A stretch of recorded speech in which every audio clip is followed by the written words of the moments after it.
भारतीय रिझर्व्ह बँकेने सोलापुरातील समर्थ सहकारी बँकेवर कठोर निर्बंध लादले आहेत.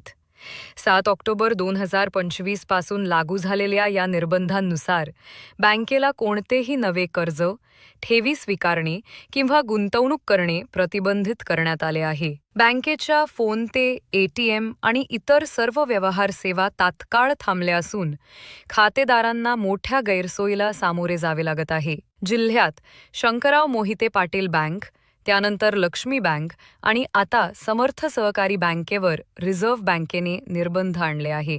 रिझर्व्ह बँकेने मंगळवारी काढलेले परिपत्रक रात्री व्हायरल होताच खातेदारांची झोप उडाली. बुधवारी सकाळपासून सोलापूर शहरातील समर्थ बँकेच्या सर्वच शाखांमध्ये खातेदार ठेवीधारकांनी प्रचंड मोठी गर्दी केली. रिझर्व्ह बँकेने सर्व प्रकारचे व्यवहार करण्यावर निर्बंध घातल्यामुळे ऐन दिवाळीच्या तोंडावर व्यापाऱ्यांचे देखील खूप मोठे नुकसान झाले. लॉकर्स असणाऱ्यांनी आमचे साहित्य बाहेर काढू द्या यासाठी गोंधळ सुरू केला.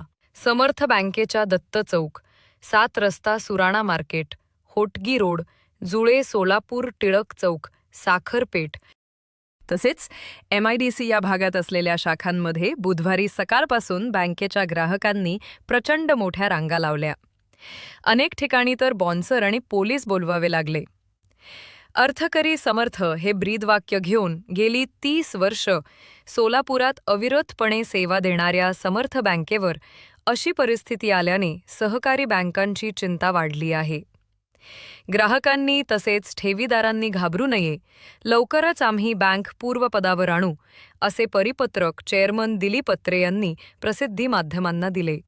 RBIने सांगितले की बँकेची आर्थिक स्थिती बळकट करण्यासाठी वारंवार सूचना देऊनही ठोस सुधारणा झाल्या नाहीत. त्यामुळे ठेवीदारांच्या हितासाठी हे पाऊल उचलावे लागले. ठेवीदारांना 5 लाखांपर्यंत ठेव विमा योजनेअंतर्गत संरक्षण मिळेल. अधिक माहितीसाठी ठेवीदारांनी बँकेशी किंवा www.dicgc.org.in या संकेतस्थळावर संपर्क साधावा, असे आवाहन RBIने केले आहे.